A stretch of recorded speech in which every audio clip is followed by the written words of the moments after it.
Dear students, myself engineer Vikas Kumar from IIT Dhanbad. मैं आपको आज नेक्स्ट लेक्चर लेने जा रहा हूँ। उस लेक्चर में क्रॉस प्रोडक्ट के बारे में बताऊंगा। क्रॉस प्रोडक्ट जैसे मैंने पिछले क्लास में डॉट प्रोडक्ट बताया था और डॉट प्रोडक्ट से रिलेटेड मैंने प्रॉब्लम के बारे में बताया था। मैंने बताया था डॉट प्रोडक्ट से प्रॉब्लम कि डॉट प्रोडक्ट का यूज कहाँ कहाँ होता है। पहला चीज, डॉट प्रोडक्ट का यूज परपेंडिकुलर वेक्टर फाइंड करने में होता है, चेक करने में होता है कि दो वेक्टर परपेंडिकुलर है या नहीं है। दूसरा, डॉट प्रोडक्ट को का यूज एंगल निकालने के लिए किया जाता है कि दो वेक्टर के बीच में कितना एंगल है। ठीक है, इस पे तो प्रॉब्लम आपको सॉल्व हो गया होगा, लेकिन मैंने परपेंडिकुलर वेक्टर पे प्रॉब्लम नहीं कराया था। जैसे हमने माना कि दो वेक्टर है, एक ए वेक्टर है 3i cap plus 4j cap plus 5k cap, ठीक है, और दूसरा बी वेक्टर है 4i cap plus 8j cap plus pk cap. ठीक है, अब हमसे बोला क्या कि if vector A and vector B are perpendicular to each other, then find value of p। अगर हमसे ऐसा प्रॉब्लम कभी पूछ दे कि अगर a और b क्या हो, एक दूसरे के परपेंडिकुलर हो, तो p का वैल्यू कैसे निकालेंगे, p का वैल्यू क्या होगा। तो इस तरह का प्रॉब्लम बहुत आसानी से हम लोग सॉल्व करते हैं। जैसे हमने बताया था कि अगर बोल देना प्रॉब्लम में कि दो वेक्टर परपेंडिकुलर है एक दूसरे का, तो उसका डॉट प्रोडक्ट क्या होता है, 0 होता है। तो यहाँ पे बहुत आसानी से हम लोग कर देंगे कि जैसे बोला कि परपेंडिकुलर है तो a dot B equal to क्या हो जाएगा, 0। ए वेक्टर और बी वेक्टर का डॉट प्रोडक्ट क्या हो जाएगा, 0। और डॉट प्रोडक्ट करेंगे तो आई को आई के साथ, जे को जे के साथ और के को के के साथ मल्टीप्लाई करते हैं। तो अगर हम लोग डॉट प्रोडक्ट करें तो 3 इंटू 4 का 3 इंटू 4 लिखेंगे यहाँ पे,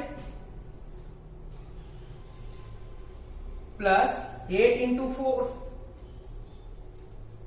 एंड इसके बाद क्या लिखेंगे बोलो, 5 इंटू पी, डॉट प्रोडक्ट हो गया इज इक्वल टू 0। ठीक है, अगर हम लोग बात करें तो इसका वैल्यू कितना आ जाएगा 12, इसका वैल्यू कितना आ जाएगा 32 प्लस 5p इक्वल टू 0। तो p का वैल्यू कितना आ जाएगा 44/5 माइनस साइन के साथ। अब p का वैल्यू अगर हम लोग यहाँ पे 44/5 रख दे, -44/5, तो वेक्टर ए और वेक्टर बी क्या होगा, एक दूसरे के परपेंडिकुलर होगा। बहुत सिंपल सा प्रॉब्लम आता है। ऐसा ही ये नीट में प्रॉब्लम आ चुका है, जे मेंस में भी आया और जे एडवांस में भी आया, सेम प्रॉब्लम इसी तरह का, तो डाटा अलग होता है। ठीक है, उसमें भी एक अननोन कभी आई के साथ दे देगा, कभी जे के साथ दे देगा और कभी के के साथ दे देगा, और तुमसे पूछ लेगा कि भाई डॉट प्रोडक्ट कहाँ पे परपेंडिकुलर है, तो उस वैल्यू अननोन का वैल्यू बताओ। बस कुछ नहीं करना, डॉट प्रोडक्ट कराना और इक्वल टू 0 करना है, बहुत आसानी से सॉल्व हो जाएगा। और नीट में वेक्टर से जो प्रॉब्लम आता है ना, यहाँ से आने का चांस बहुत ज्यादा होता है, तो ये वाला पे थोड़ा सा ध्यान देना है। अब हम लोग आगे चलते हैं, क्रॉस प्रोडक्ट के बारे में पढ़ते हैं। क्रॉस प्रोडक्ट क्या है, एक मल्टीप्लीकेशन ऑफ वेक्टर का एक फॉर्म है कि दो वेक्टर को किस तरह से मल्टीप्लाई करते हैं। मैंने बताया था कि दो तरीके से करते हैं, एक तो डॉट प्रोडक्ट और दूसरा क्रॉस प्रोडक्ट। तो अब हम लोग क्रॉस प्रोडक्ट की बात कर रहे हैं।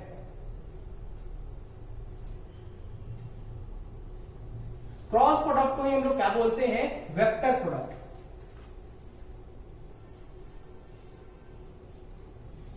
इसका मतलब ये है कि क्रॉस प्रोडक्ट से जो क्वांटिटी मिलेगा वो कैसा क्वांटिटी मिलेगा, वेक्टर क्वांटिटी मिलेगा।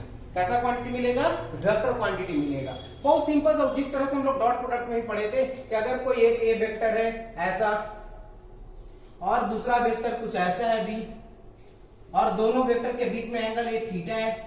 ठीक है, तो अगर हम लोग बात करें कि ए क्रॉस बी की अगर बात करें तो mod A mod B sine theta into n cap, mod A mod B sine theta into n cap. देखो एक्चुअली हम लोग बात करें ना तो ए तो मैग्नीट्यूड बताता है, ये वाला टर्म मैग्नीट्यूड बताता है, और एन कैप जो है ना वो डायरेक्शन बताता है, क्योंकि वेक्टर प्रोडक्ट है ना, और वेक्टर प्रोडक्ट है तो इससे जो क्वांटिटी बाहर आएगा वो कैसा क्वांटिटी आएगा, वेक्टर क्वांटिटी आएगा। और जब वेक्टर क्वांटिटी आएगा तो उसके साथ क्या होना चाहिए, डायरेक्शन भी होना चाहिए, और वो डायरेक्शन बताता है एन कैप। ठीक है, अब magnitude of A cross B बात करें, ए क्रॉस बी का जो मैग्नीट्यूड होगा वो क्या होगा, mod A mod B sine theta. Theta क्या है? Angle between vector A and vector B. अब एन कैप की बात करूं तो एन कैप तो डायरेक्शन बताएगा, ए और बी के क्रॉस प्रोडक्ट का डायरेक्शन बताएगा। इसको हम लोग कैलकुलेट करते हैं by using right hand thumb rule.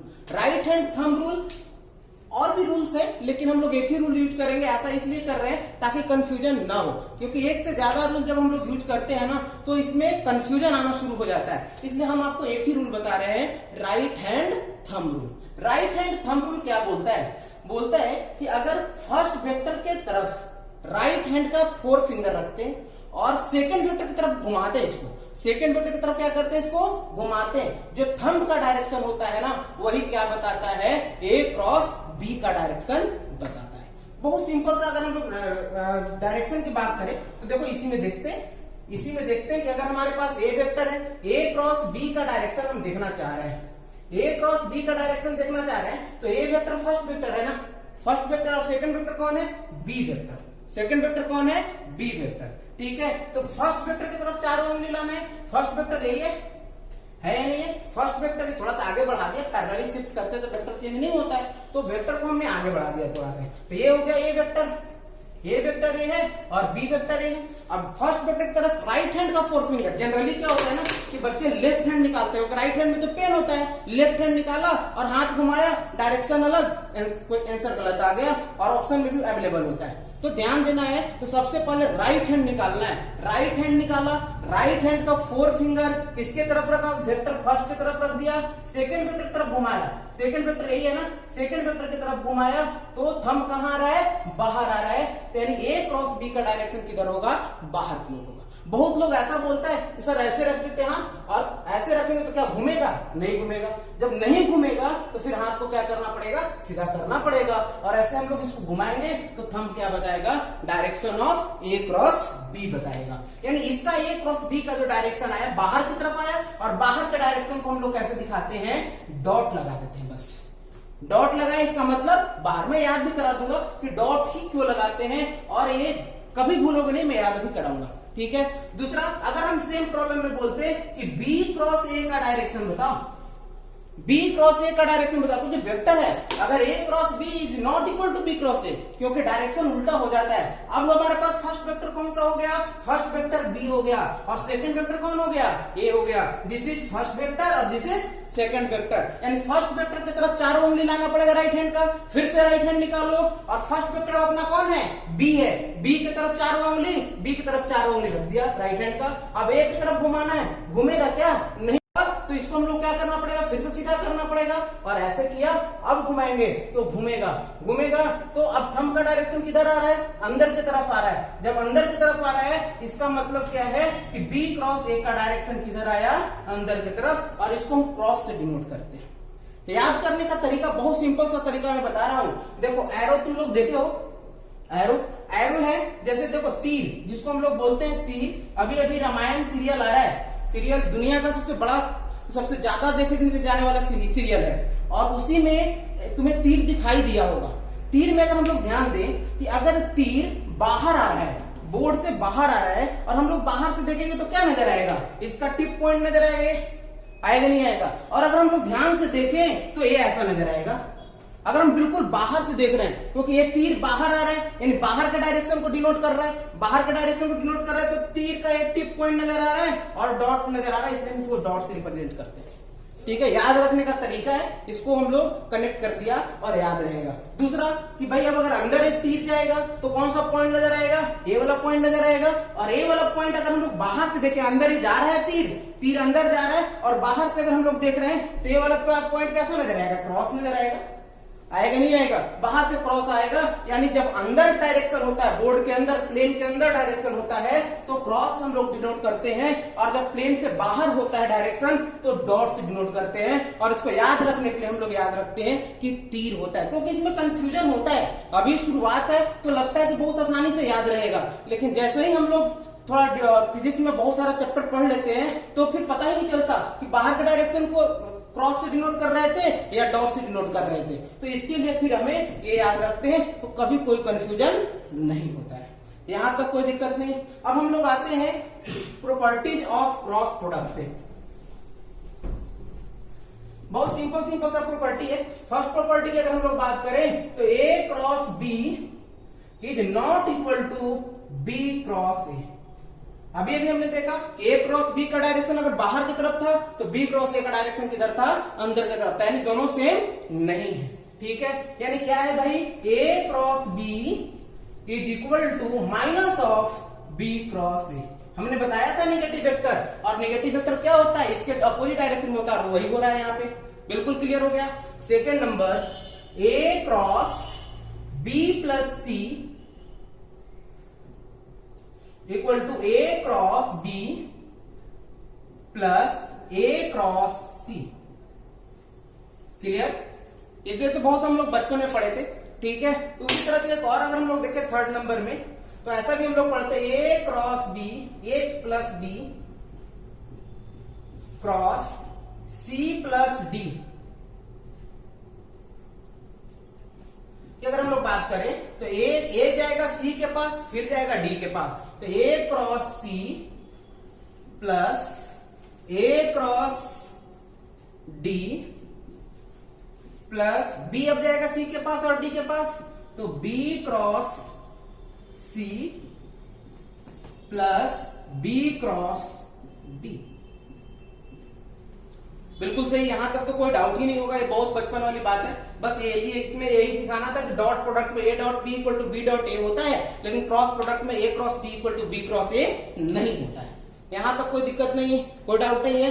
चलो अब आगे बढ़ते हैं हम लोग। देखो वहां पर भी हमने बताया था dot product I cap J cap का, आई कैप और आई कैप का, जे कैप और के कैप का। यहां पर भी हम लोग क्रॉस प्रोडक्ट पढ़ रहे हैं, यूनिट वेक्टर का क्रॉस प्रोडक्ट। अगर यूनिट वेक्टर का क्रॉस प्रोडक्ट पढ़े तो अगर हम लोग बात करें फोर्थ नंबर का फर्स्ट नंबर, अगर हम एक बोले कि आई कैप क्रॉस आई कैप क्या होगा, तो देखो अगर ए भी यूनिट वेक्टर है, ए भी यूनिट वेक्टर है, और दोनों का मैग्नीट्यूड 1 है, और दोनों के बीच में एंगल कितना है, 0 डिग्री, क्योंकि सेम डायरेक्शन में है ना, तो 0 डिग्री है, तो हम लोग क्या लिखते हैं, mod of i cap sine theta sine 0 degree into n cap. अब देखो साइन 0 का वैल्यू तो 0 होता है, और 0 multiply with something is equal to 0, यानी आई को आई के साथ मल्टीप्लाई किया तो क्या गया, 0 आ गया। उसी तरह से जे को जे के साथ क्रॉस प्रोडक्ट करेंगे तो क्या मिलेगा, बोलो 0। के को के के साथ क्रॉस प्रोडक्ट करेंगे तो क्या मिलेगा, बोलो 0। कोई दिक्कत नहीं है, बहुत सिंपल है, बहुत याद रखना है, बहुत आसान काम है। बस याद रखना है कि भाई अगर डॉट प्रोडक्ट में आई को आई के साथ मल्टीप्लाई करते तो क्या मिलता, 1। जे को जे के साथ मल्टीप्लाई करते तो क्या मिलता, 1। के को के साथ मल्टीप्लाई करते तो क्या मिलता, 1। लेकिन क्रॉस प्रोडक्ट में क्या आता है, 0 आता है। यानी सेम क्वांटिटी को क्रॉस प्रोडक्ट में अगर मल्टीप्लाई करते हैं तो कौन सा क्या मिलता है, 0 मिलता है। उसी तरह से अगर हम लोग बात करें कि आई क्रॉस जे करे तो क्या मिलेगा, के कैप मिलेगा। जे क्रॉस के करे तो क्या मिलेगा, आई कैप मिलेगा। और के क्रॉस आई कैप करे तो क्या मिलेगा, जे कैप मिलेगा। उसी तरह से अगर इसका उल्टा करे तो क्या मिलेगा, उल्टा करेंगे तो माइनस साइन के साथ आएगा फर्स्ट प्रॉपर्टी, यानी क्या मिलेगा, बोलो j cross i equal to minus k cap. उस तरह से k cross j equal to minus i cap. ठीक है, उसी तरह से i cross k equal to minus j cap. ठीक है, बस ये फर्स्ट प्रॉपर्टी लगा दिया। याद रखने का एक बहुत सिंपल सा तरीका है, वो भी तरीका मैं बता देता हूं। ये हर बुक में भी मिल जाता है, ऐसा कोई नया सा नहीं है, कोई भी बुक आप पलटोगे उसमें मिल जाएगा, तरीका मिल जाता है, बहुत आसान है। देखो सबसे पहले यहाँ पे हम लोग आई लिखते हैं, यहाँ जे और यहाँ के।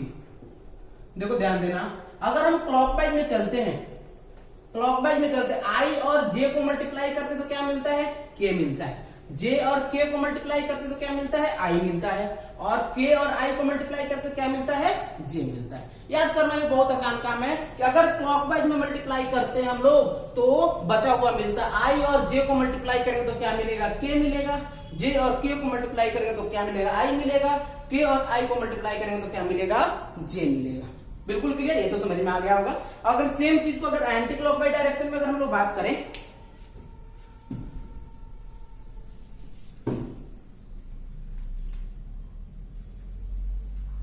ये आई है, जे है और के। अगर हम लोग एंटी क्लॉकवाइज डायरेक्शन में अगर हम लोग बात करते हैं तो इस तरह से होगा। अब देखो आई और के को मल्टीप्लाई करेंगे तो क्या मिलेगा भाई, माइनस ऑफ जे मिलेगा, माइनस ऑफ जे। देखो यहाँ पे है या नहीं है? माइनस ऑफ क्या मिलेगा? जे मिलेगा। के और जे को मल्टीप्लाई करें तो क्या? माइनस ऑफ आई मिलेगा। के और जे को मल्टीप्लाई करें तो क्या मिल रहा है? माइनस ऑफ आई मिल रहा है। उसी तरह से जे और आई को मल्टीप्लाई करेंगे तो क्या मिलेगा? माइनस के कैप मिलेगा। बस याद रखना कि अगर क्लॉकवाइज में मल्टीप्लाई कर रहे हैं तो बचा हुआ ज्यों का त्यों मिलता है, लेकिन एंटी क्लॉकवाइज डायरेक्शन में मल्टीप्लाई करते हैं तो सीधे माइनस साइन के साथ बचा हुआ मिलता है। बस यही था क्रॉस प्रोडक्ट, बहुत आसान था। क्रॉस प्रोडक्ट अब हम लोग कमें करना, एक प्रॉब्लम से हम लोग क्लियर कर लेते हैं कि क्रॉस प्रोडक्ट हम लोगों को कितना हेल्पफुल होगा। देखिए क्रॉस प्रोडक्ट का यूज बहुत है वेक्टर में, क्रॉस प्रोडक्ट का यूज बहुत है क्योंकि हम लोग बहुत सारा फिजिक्स का जो टॉपिक है, जैसे अगर हम लोग बात करें कि क्रॉस प्रोडक्ट का सबसे पहले कहां यूज आता है, तो सबसे पहले जो आता है हम लोगों को आता है रोटेशनल मोशन में।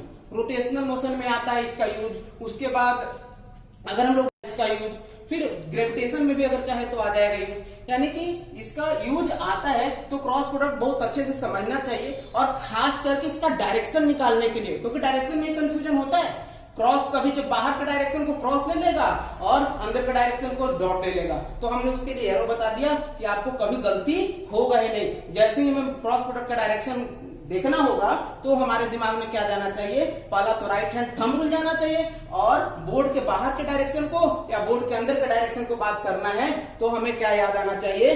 तीर। समझ में आ रहा है? यहां तक कोई दिक्कत नहीं। एक मैं बहुत सिंपल सा प्रॉब्लम ले रहा हूं, बहुत छोटा सा प्रॉब्लम ले रहा हूं। ए वेक्टर इक्वल टू क्या है? 3i कैप है प्लस 4j कैप है, ठीक है। और बी वेक्टर इक्वल टू क्या है? 2i कैप है और 6k कैप है।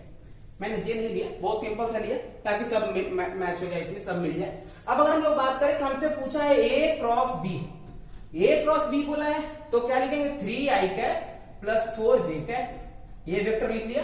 अब cross 2i cap plus 6k cap लिखा। अब इसको एक्सपेंड करेंगे तो 3i कैप जाएगा 2i कैप के पास और 6k कैप के पास, तो 3i cap cross 2i cap, ठीक है। अब ये 3 जाएगा 6 के पास तो क्या हो जाएगा? Plus 3i cap cross 6k cap, ठीक है। उसके बाद 4 जाएगा तो 4j cap cross 2i cap, और ये 4 6 के पास जाएगा तो 4j cap cross 6k cap, ठीक है। अब हमने बताया था कि i को i के साथ मल्टीप्लाई करते तो क्या मिलता है? 0, यानी ये क्या हो जाएगा? 0, ठीक है। और कोई है क्या सेम पॉइंट, सेम वाला और कोई नहीं है।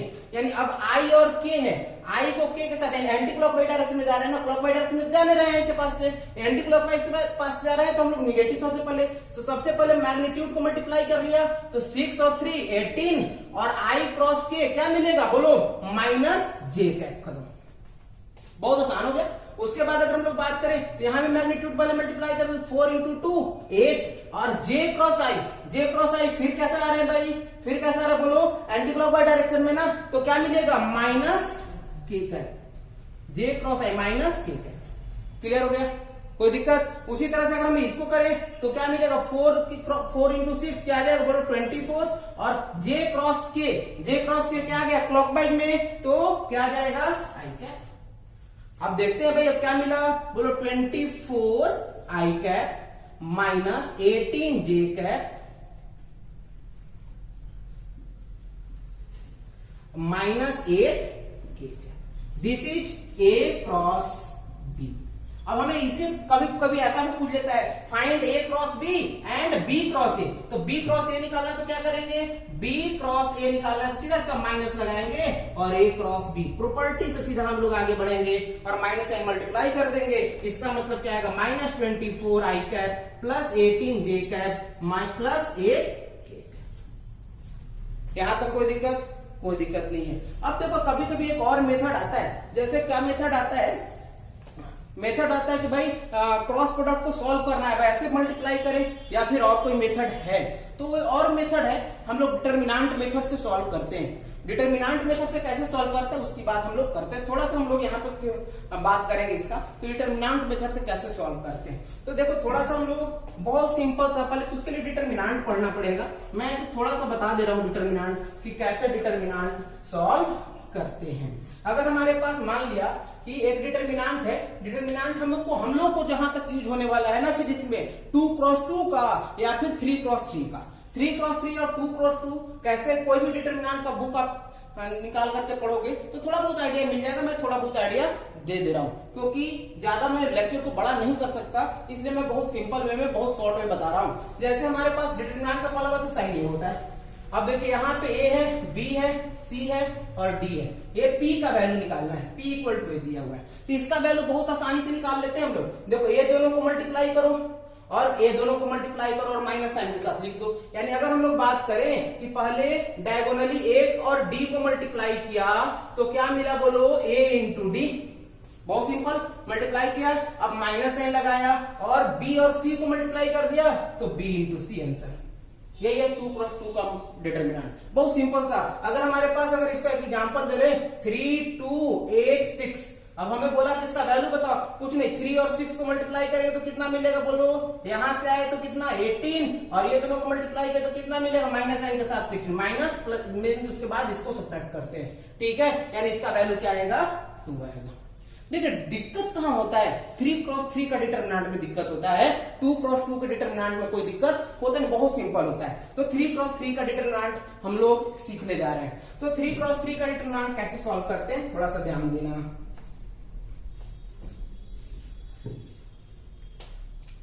देखिए अगर हमारे पास कोई एक पी वेक्टर है, पी के लिए हमें निकालना है पी का वैल्यू। 3 क्रॉस 3 का डिटरमिनेंट है a b c d e f g h i. अब हमें 3 क्रॉस 3 का डिटरमिनेंट याद रखना है, सॉल्व करना है। कैसे सॉल्व करेंगे, तो सबसे पहले देखो, सबसे पहले एक चीज याद रखना कि हम लोग किसी भी रो या किसी कॉलम के रिस्पेक्ट में इसको ब्रेक करते हैं, किसी भी रो या फिर किसी भी कॉलम के रिस्पेक्ट में क्या करते हैं, ब्रेक करते हैं। और हम अभी फिजिक्स के लिए बात कर रहे हैं तो थोड़ा सा मैं याद करवा दे रहा हूं, क्योंकि मैं ज्यादा डिटेल में जा नहीं रहा, इसलिए मैं थोड़ा सा याद करवा दे रहा हूं यहाँ पे कि पहले साइन बना लेते हैं, यहाँ प्लस माइनस प्लस, ठीक है, प्लस माइनस प्लस, क्योंकि हमें 3 क्रॉस 3 का डिटरमिनेंट पढ़ना है। अगर हमें 12th क्लास में अगर तुम लोग जाओगे ना तो 12th क्लास में डिटरमिनेंट टॉपिक है मैथमेटिक्स का, और वहां पे डिटेल में बताया जाता है कि यहाँ पे प्लस क्यों लिया, माइनस क्यों लिया, प्लस क्यों लिया, फिर इसका भी साइन बताएंगे, इसको भी साइन बताएंगे इसको, लेकिन यहाँ पे ज्यादा यूज नहीं है, तो हम लोग बस याद करवा रहे हैं, इसको प्लस बोलेंगे, इसको माइनस बोलेंगे, इसको प्लस बोलेंगे, बस इतना ही काफी है आपको। अब हम लोग किसी भी रो और किसी भी कॉलम के रिस्पेक्ट में इसको क्या करते हैं, ओपन कर देते हैं। तो जनरली हम लोग ओपन करते हैं ना तो फर्स्ट रो के रिस्पेक्ट में ओपन करते हैं, और जिस एलिमेंट की बात करते हैं उसका रो और उसका कॉलम को हटा देते हैं। जैसे अगर हम लोग ए की बात कर रहे हैं ना तो इसको सॉल्व करने के लिए प्लस ए पहले लिखेंगे और एक कॉलम और एक रो हटाएंगे तो क्या मिलेगा, अगर इसको हटाए तो ये मिलेगा E F H I, E F H I, बस खत्म। इसको अब बी के रिस्पेक्ट में करेंगे तो माइनस बी, ठीक है। अब ए वाला रो हटाना है और ए वाला कॉलम हटाना, ए वाला रो हटाना और ए वाला कॉलम हटाना, तो हटाएंगे तो क्या मिलेगा, डी एफ जी आई, यानी डी एफ जी आई, खत्म। उसी तरह से अगर प्लस सी लिखेंगे तो प्लस सी और ए वाला रो और ए वाला कॉलम हटाएंगे तो क्या मिलेगा, डी ई जी एच, डी ई जी एच, खत्म। अब देखो बहुत सिंपल हो गया। अब तो इसको तो ओपन करने आता है, इसको अभी मैंने सिखाया, 2 क्रॉस 2 का डिटरमिनेंट आ गया, 2 क्रॉस 2 का डिटरमिनेंट आ गया, यानी बहुत आसानी से हम लोग सॉल्व कर देंगे। ए इंटू इसको क्या लिखेंगे, e i minus f h, उसके बाद minus b into d i minus f g, और प्लस सी इंटू ये क्या लिखेंगे, d h minus e g, खत्म। अब इसको सिंप्लीफाई कर लीजिए। अब मैं एक प्रॉब्लम करा कर दिखा दे रहा हूं, लेक्चर तो बड़ा हो रहा है लेकिन फिर भी मैं थोड़ा सा बता दे रहा हूं ताकि आपको क्लियर हो जाए कि कैसे हम लोग क्रॉस प्रोडक्ट इससे निकालते हैं, सॉल्व करते हैं। बहुत सिंपल है, थोड़ा सा ध्यान दीजिएगा, फिर क्रॉस प्रोडक्ट इससे निकालना और आसान हो जाएगा आपको। जैसे अब अगर हमारे पास 2 वेक्टर है, ए वेक्टर है क्या है, 3i cap plus 4j cap plus 5k cap, और बी वेक्टर क्या है, 2i cap 3j cap plus 4k cap, ठीक है। एक माइनस ले लेता हूं ताकि आपको क्लियर हो जाए, चलो माइनस ले लिया, माइनस 4k। अब हमें क्या बताना है, a क्रॉस b बताना है, a क्रॉस b बताना है। तो डिटरमिनेंट मेथड से सॉल्व, अभी मैंने एक मेथड से सॉल्व करके दिखाया था, अब डिटरमिनेंट मेथड से सॉल्व करके बता रहा हूं। अगर यहाँ पे कोई भी टर्म अगर नहीं मिसिंग होता है ना, जैसे जे वाला मिसिंग होगा तो जीरो लगा देंगे, समझ में आ रहा है। अगर कोई मिसिंग होगा तो जीरो लगाना मत भूलिएगा। तो अगर हम एक मिसिंग वाला ही बता दूं क्या इसी में, चलो एक मैं मिसिंग कर देता हूं। यहाँ पे नहीं था कुछ भी वेक्टर ऐसा था तो हमने प्लस जीरो बोल दिया जे का, ठीक है, थोड़ा सा आसान हो जाता है। अब ध्यान दीजिएगा डिटरमिनेंट मेथड से कैसे सॉल्व करते हैं। पहले फर्स्ट रो में आई कैप जे कैप के कैप लिख दिया। सेकेंड रो में फर्स्ट वेक्टर लिखते हैं, फर्स्ट वेक्टर क्या है 3 4 5 है ना, तो 3 4 5 लिख दिया, ठीक है। अच्छा सेकेंड वेक्टर बी है वो थर्ड रो में लिखते हैं, वो तो 2 0 और -4 लिख दिया, ठीक है। मैंने एक ही प्रॉब्लम में दो तरह का ले लिया, जीरो भी वाला ले लिया क्वांटिटी और माइनस वाला भी ले लिया, ताकि आपको कम से कम प्रॉब्लम में सिखा दूं कि कैसे अप्लाई करते हैं। अब इसको सॉल्व करने के लिए सबसे पहले क्या करते हैं, साइन लगाते हैं। साइन मैंने अभी अभी रटवाया हूं, रटवाया क्या कि इसके ऊपर प्लस, इस माइनस, इस पे प्लस, साफ साफ कोई समझा नहीं रहा हूं, इसको याद कर लेना है। अगर आपको समझना है तो पूरा का पूरा डिटरमिनेंट पढ़ना पड़ेगा और ये 2 लेक्चर कम से कम जाएगा, तब आपको ढंग से समझ में आएगा डिटरमिनेंट कैसे सॉल्व करते हैं। अगर फिजिक्स के लिए केवल पढ़ना है तो काफी है, इससे ज्यादा एक भी प्रॉब्लम नहीं आने वाला कहीं भी, तो थोड़ा सा ध्यान दीजिएगा। अब देखिए अब कॉलम फर्स्ट रो के रिस्पेक्ट में ब्रेक करें इसको, तो प्लस आई लिख दिया, प्लस लिखने का कोई जरूरत नहीं, आई लिखा। अब बचेगा क्या भाई, इसको हटाओ इसको हटाओ, तो 4 5 0 -4, 4 5 0 -4 खत्म, बिल्कुल क्लियर। अब अगर हम लोग सेकंड के लिए तो माइनस जे, अब क्या क्या भाई ये हटेगा और ये हटेगा, ये हटेगा तो 3 5 2 -4, 3 5 2 -4। अब अगर हम इसको देखें के कैप के, तो प्लस के कैप में देखें तो क्या मिलेगा बोलो, ये और ये हटाएंगे तो 3 4 2 0, 3 4 2 0, ठीक है। अब बहुत सिंपलीफाई करना बहुत आसान है, आई कैप इनटू, अब इसको मल्टीप्लाई करें तो क्या आएगा -16 और ये तो 0 हो जाएगा, यानी यही होगा, ठीक है। अब इसको देखें तो माइनस जे कैप, अब इसको देखें तो क्या मिलेगा 3 × -4 -12 माइनस साइन, और इसको लिखे तो कितना मिलेगा 10, ठीक है। उसी तरह से अगर हम इसको देखें तो प्लस के कैप और देखें तो क्या मिलेगा 3 × 0 0 -8, ठीक है। अब बहुत सिंपल से आ गया, क्या आ गया -16 आई कैप और ये कितना आ जाएगा माइनस माइनस प्लस 22 जे कैप और -8 के कैप, ये हुआ ए क्रॉस बी।